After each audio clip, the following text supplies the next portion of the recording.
Hello বন্ধুরা, সবাইকে good morning. সকালবেলায় ঘুম থেকে উঠে আমি তো অবাক হয়ে গেছি। আশা করি তোমরাও অবাক হয়ে যাবে। দাঁড়াও, কিছুক্ষণ একটু ওয়েট করো, আমি সামনের দিকে যাই, তবে তোমরা বুঝতে পারবে। দেখছো তো কত ভিড়, কত মানুষজন, সবাই দেখছে। একটু ওয়েট করো। এই যে সামনের দিকে, হ্যাঁ বুঝতে পারছো? কিছু কি গেস্ট করতে পারছো? হ্যাঁ, এই যে কি বলো তো এটা? গরুটা খুব শান্ত।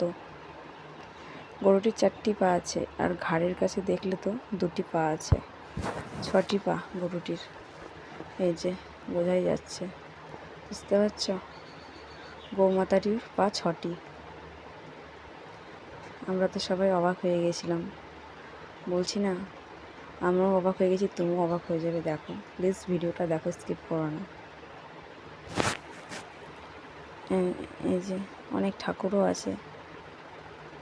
যাই হোক, সকালবেলায় ঠাকুর দর্শন করলাম, দিনটা আশা করি ভালোই যাবে। কাপড় কেচে নিলাম, ছাদের উপরে যে মেলে দিচ্ছি। এদিকে এসো, অনেক ফুল হয়েছে গাছে, দেখো। এই যে একটু রিলস বানিয়ে নিলাম। বুঝতে পারছো কী গানে রিলস করছি?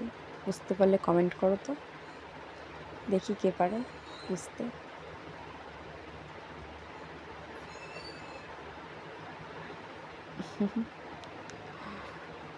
বোঝা যাচ্ছে না। যাই হোক, দেখো, বুঝতে পারলে কমেন্ট করে জানাও, ঠিক আছে?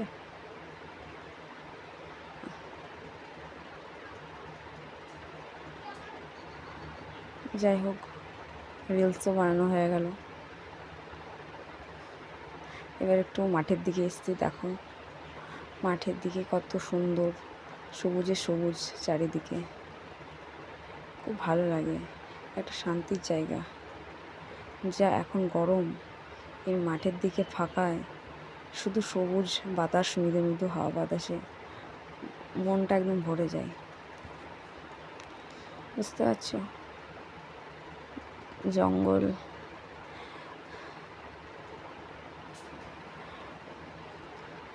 প্রাণ খুলে নিঃশ্বাস নিতে পারছি। দেখো এত সুন্দর জায়গাটা, খুব পছন্দ, আমার খুব ভালো লাগে। এটা আমাদের বাড়ির পিছন দিকের জায়গা। আমাদের না, তবে আমাদের পাশের বাড়ির একজন। এই যে কাটা গাছ, কাটার মতো, বেশ ভালো লাগে এগুলো আমার, খুবই কাটার মতো একদম। এগুলো দিয়ে